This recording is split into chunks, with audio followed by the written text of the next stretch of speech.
Why? Why did we get married? In my head, it was visa. We flew down 1 week for the wedding. Wedding was done. We went right back. From the airport, she went to Phoenix, Arizona, and I went to San Jose, California. So he woke up one morning and he's like, I think we should buy a house. Good morning. Okay, we have arrived. The big American dream. No, we weren't. Scraped the bottom of all our bank accounts and paid that 3%. We didn't have money to buy furniture at that time. We owned a house, but we had nothing else in it. A mattress on the floor. What's the quality of life we're having here? House is great, money is good. But are you satisfied? You see Indians go and succeed in every other country. It's not by chance. There is something about the way kids grow up here. But when we came here, we take them to the parks and everybody's talking in English. I'm like, what happened here? Why is anyone not talking in Kannada? The kids here are surprisingly more American than the kids growing up there. Yeah.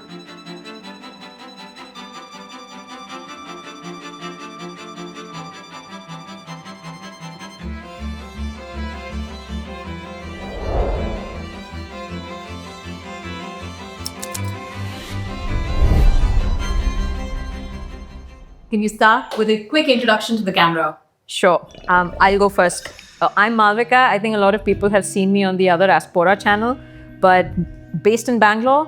I'm a corporate professional now, but have a lot of other hobbies that we do. My name is Ajay, Mr. Malvika, as most people know me, right? Engineer through and through, been a startup guy for a very long time. I like small companies, energetic people, solving tough problems. Yeah, I went in 2006, University of Southern California, graduated with a master's in electrical engineering. I followed him. I flew a year after him, but I too went to do my master's. I can say drove a fierce amount of independence in us, which we didn't have. The MBA program had people from all over the world, right? So one of my closest friends was from Colombia and then Bulgaria, and I could have never imagined making friends with those folks. So it was a really nice... Yeah, for me, I was in engineering. So my classmates were from India and China. That's usually how the engineering programs there go. I mean, there are people from Europe as well, a few. But definitely it was great interacting with everyone. I can tell you as a student, some of the things that I faced challenges was the amount of confidence we had as students here in India is nothing compared to the confidence that you get out of studying abroad. It was against my personality. I was being forced to be more outgoing. So the first couple of years was actually stressful in that manner, where it was, how do I get myself acclimatized to this? How do I build a network here? How do I build my people, the group of my people? That was hard because, the Americans are fairly independent, but there was a financial aspect of it all. From India, we didn't have money. I had $100 traveler's check with me. That was it.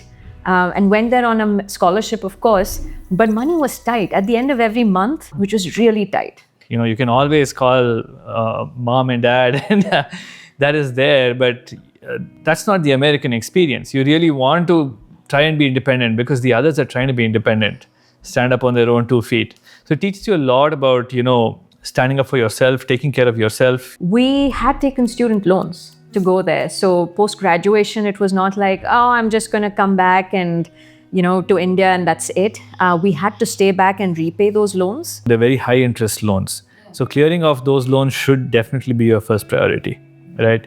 So that's what we did. I think by 2010, we had cleared off all our student loans. We lived very frugally, so that kind of helped. After our programs, we got married in between my MBA. So she was in Arizona doing her MBA from Arizona State, and I had just finished at USC in LA, and my internship was in San Jose. So we were in 2 different states, and we flew down 1 week for the wedding. Wedding was done, we went right back. My job search was also, previously it was open to anywhere in the US, and then it was, 5 miles within San Jose, please, because he's there. And we graduated at the peak of recession. So finding a job was hard, but managed to get multiple offers, and I picked the one in San Jose. So we consciously stayed back.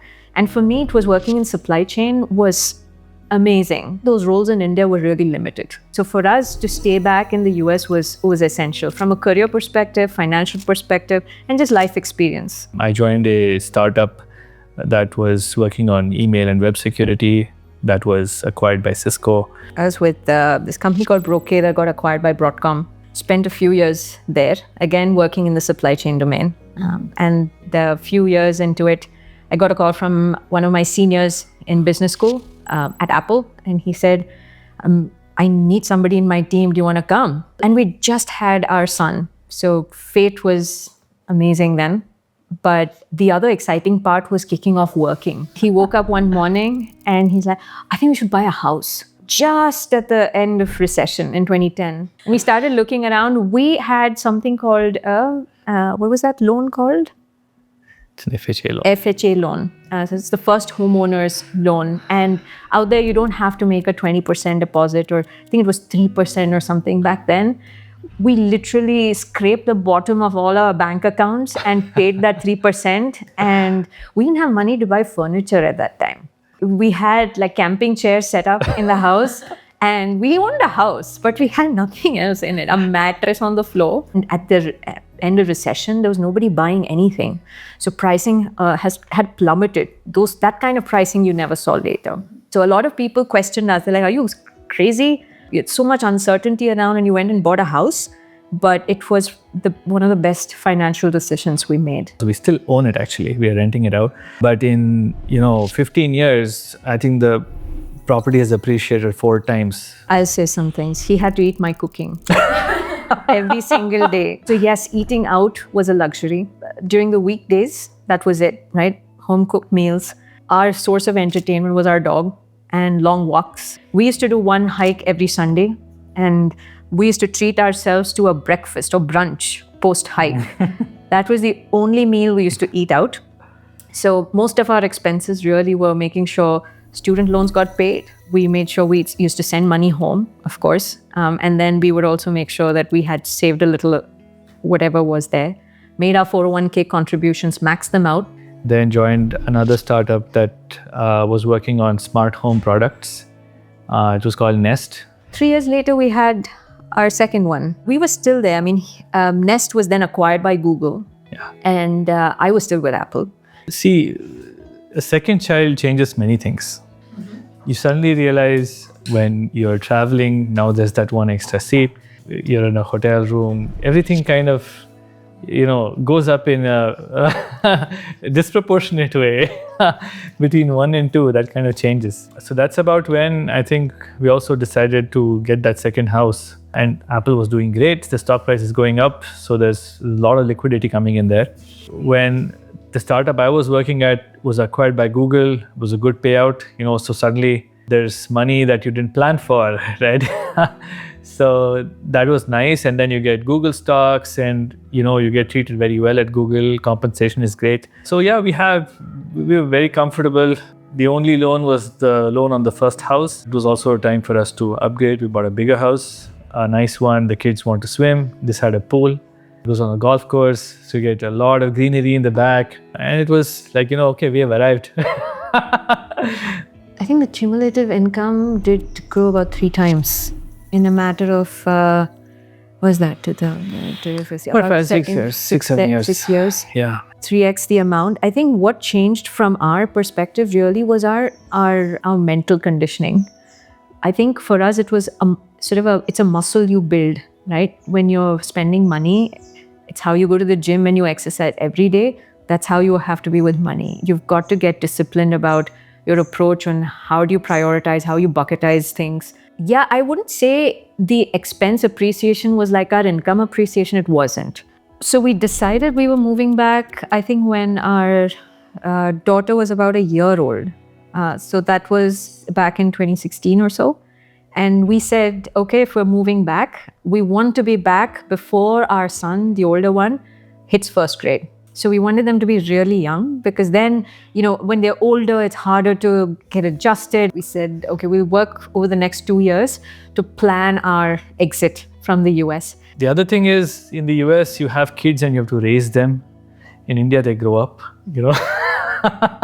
There's a conscious effort where you have to drive them around here and there, and you have to make play dates, and everything has to be planned and structured. In the WhatsApp group, we say, okay, where are the kids?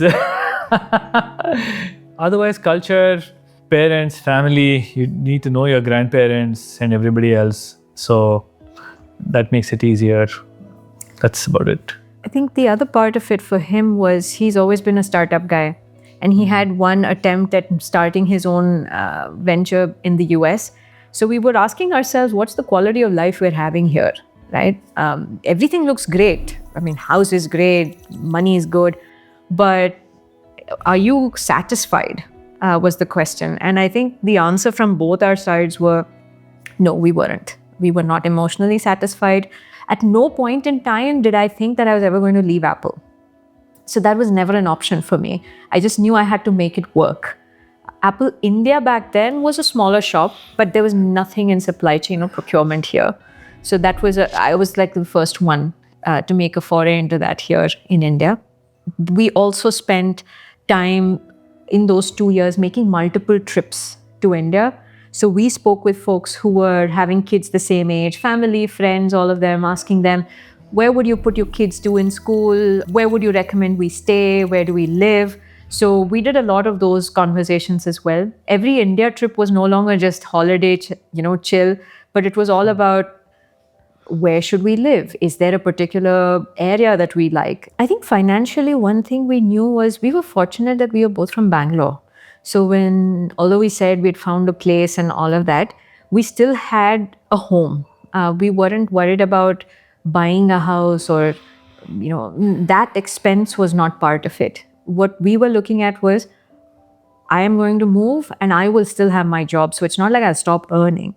And I was going to get compensated well enough. So the expenses part of it, we were fairly confident about, or the income part of it. The expenses, because there was no rent involved here, we owned the own place. We also finally put our kids, not an IB, not an ICC, not a CBSE, we put them into a local school. So I think one common theme here you're seeing is the cultural exposure was really important for us. So we put our kids into a local school, so not very expensive, could very well easily be accommodated with our income. We knew that we didn't have to dip into our US money to start living here, right? But these are the two major expenses one has in India anyway, right? Even when it came to vehicles, cars, we don't want a fancy Beamer or an Audi or anything. We just want one nice little Honda. Hyundai is doable. We'll live with it. We sold one of our homes in the US before we moved. So there was some equity there, some cash that we found there, which we eventually moved to buy this place, the farm, and then we also spent to, put it aside into some mutual funds and all of that. See, I think financial planning before moving was talk to a lot of friends who were already living here. Many of them were engineering classmates, and they were living here, living well, and got their perspective. How much are you guys spending? After talking to about 3-4 people, we got a ballpark estimate of, given this kind of lifestyle is what you want to live, this is how much it's going to cost. I think sequencing the move was itself one big challenge, because the kids had to come for school admissions, and generally that happens in April or so, and school starts in June. So that is one piece. Then we were also trying to sell the second home that we bought. It was too big. We have to sell off some furniture, give away a lot of things. The way we thought about it is, okay, first the kids go, we make one trip, drop them off with grandparents, and then come back, start cleaning up the house, get the packers and movers, put everything in boxes, and they'll clean up the house. Then we list the house for sale because it has to be staged properly. So listed for sale, complete the sale, transactions and everything, and then I would be the last one to come. I think you're anchored to the year that you leave the country. The most expensive coffee day that you could buy in 2006 was 120 rupees. And suddenly in 2018, it has turned into some 300 something. I'm like, what happened here? My idea of India was 120 rupee coffee day. What's happening? It was a splurge. So that was one thing. I think for us, the other part of the challenge that we saw, the shock that we had, was the way the Indian kids were. So we always insisted the kids have to speak Kannada at home. We're Kannadigas. I was hoping for, in Kannada, barolo, hogolo, all of those things. And here it was, none of that. Dude, bro. It was bro and dude, and that was one thing. And the kids also, at least the generation of our kids, they were watching the Paw Patrols and the Peppa Pigs and everything else. We were trying to show our kids Chota Bheem. And the kids here are surprisingly more American than yes. The kids growing up there. Yeah. So I moved to India with Apple. I stayed there for 3 years, helped grow the procurement team, set up the supply chain, all of that. Then his startup, he came here. I'll let him talk about his side, but he was in a more steady startup sort of situation. So I said, I'll take a break for a couple of years. I love dogs, as you can see, and decided to venture into the pet industry for a bit. And then I also got into teaching. Then a couple of years later, a friend called and he said, enough of this semi-retired life, come back to corporate, we need you back.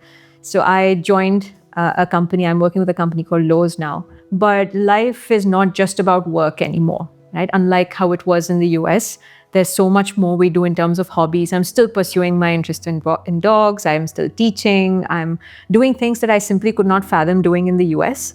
But that's sort of the life here. I took a year off. So I was at Google. So quit Google and came back here without a job. And Malvika told me, you have 1 year. Okay. It's July 15th. And next year, July 15th, 2019, you should have figured something out. Otherwise, it's going to be a lot of talking. So we had a year. I really didn't know what I wanted to do. We used to grow a few vegetables and we had an empty terrace in my mother-in-law's place. And so we said, okay, let me start growing some vegetables. This gardening hobby got more interesting. And then people said, okay, used to grow stuff in the backyard, just a few pots. What's there? It's nothing. But really, farming is a totally different beast if you have to do it at scale. Then I said, okay, then maybe we should just buy some land and do some farming and show these people it's possible. So that's how it started. And then we bought those 3 acres that he was selling anyway. Barren piece of land. There was no trees, nothing. And we said, okay, let's get to farming and make something out of this place. Very ignorant, If I knew this is what it takes to do farming, probably I would have given up even before trying. But then it's one step at a time. And that's how things go. And now we have a farm and we can talk about that. Other than that, got together with other friends who had returned from the US. We did an education startup, EdTech. It was called Cryo. Cryo did well, ran it for about 6 years, grew it to about 500 people, make some good money. We had raised a little bit of venture capital, not much. So they decided to acquire, we decided to sell. So sold the company. That's another acquisition. Stayed for a year after the acquisition, building up the farm, growing it and things like that. After that, I've been exploring different ideas, different projects. Is there a typical day? Is there a typical day? I don't think so. Unlike the US, where I tell you what I'll be doing Wednesday, 7 p.m., 10 years from now, I don't know what I'll be doing next week. Living in the US gave us that freedom, financially and emotionally, to have that liberation to live the way we want to. So there's no typical day. The advice I'd give people is, do I look at how much cash I have in the bank today? I don't. Do I look at how many assets I have and whether my kids are getting the best education? Do I think about it every day? I don't. But the parent guilt is real. And I'm so glad that, I was there for my parents, my grandma, everybody. I was there till their last breath. And it is probably the most gratifying thing and the most... And something I would tell everybody, please pause. Life is not about money only. Life is not about career and titles only. There's a whole other element to it that you will value only after it's gone. So hear it from somebody who's lived that. It is so important to be there when people who have cared for you, nurtured you, raised you, need you the most. So think about that, right? I think that's a very essential part. So the advice I'd give people is there's another element to it. Don't forget that. That's it. Thank you so much, guys. That was all we needed for now. Awesome. Thank you. It was great talking. It's like a trip down memory lane, which we haven't done in Long time. long time.